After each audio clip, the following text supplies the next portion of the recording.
And so on Wednesday night, for those who were not here, we delve into a story about a man who was possessed with an unclean spirit that had multiple personalities. And when this unclean spirit saw Jesus from a distance, the unclean spirit, this man ran to Jesus and fell down in a form of worship and called him the Son of God from on high and gave him all of his accolades. And then the man turned around, one of those other personalities said, Jesus, what have we to do with one another? In other words, leave us alone. Jesus in turn, Nini, looked at that man, looked through that man, and said to that demon, he said, come out. He said, but on your way out, I got a question for you. What is your name? He needed that man to hear those voices on the inside of him and know the difference between his voice and the voices of those demons so he wouldn't get the issues confused. And so those demons said, my name is Legion, for we are many. He says, and we don't want to be tortured or tormented. So if you would, give us leave. He said, but don't throw us into the sea. Now, why did he say that? Because demons can't swim. Never got the rhythm of the stroke. Demons cannot swim. But there were a herd of pigs. The Bible calls them swine, a herd of animals that were wild, wayward, and not clean. Animals that had an appetite for any and as long as they were full and satisfied. Found some pigs there, side of the mountain. And Jesus allowed those demons to go into the pigs. The pigs ran down the hill and drowned themselves in the sea. And when that city, when the Gadarenites started regurgitating that experience, when they vocally replayed what Jesus had done, they didn't emphasize the fact that there was a man who was once possessed with a demon, a man who was once full of succumbination.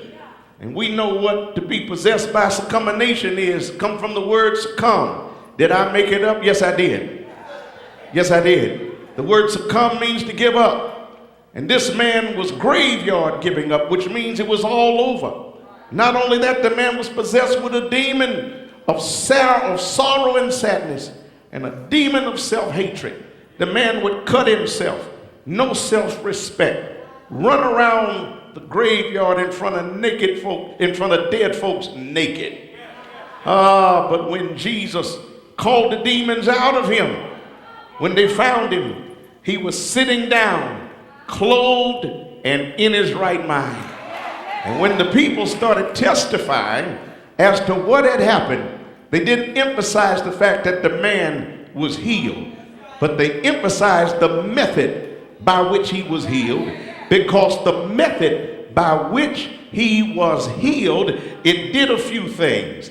The first thing it did, it confused the people's perspective. It confused how they saw things. And then the other thing it did, it conflicted with their priority. It seemed like the priority of the people was to heal this man. But when they finished telling them that the man was healed, but he was healed at the expense of your pigs, the people went to Jesus and said, you got to go. You got to get out of here. Conflicts with their priority. But then thirdly, they emphasized the fact that the healing of this man cut into their profit. The pig farmers, Big Eddie, were having a fit because they had lost 2,000, listen, 2,000 of their pigs to healing. Are y'all gonna leave me by myself here today? They had lost, listen, lost 2,000 pigs to healing. And where we left this story Wednesday night is that America is just like the people in the Gadarenes. They always panic when they lose their pigs. Now, what do pigs stand for? Pigs stand for possessions that are wild and unclean, but they bring profit. There are some policies and some principles that are anti-constitutional that America has embraced, and some of these principles have turned into practices that are wild and they're unclean, but they continue in them because it brings profit. America, I love you, ain't spewing words of hate, just specifying some holy truth. Now today, this is what I'm going to do. This is what I'm going to do. And I always like to tell you all what I'm doing sermonically so that when you go other places, you hear the preachers, you can identify how he is presenting the presentation.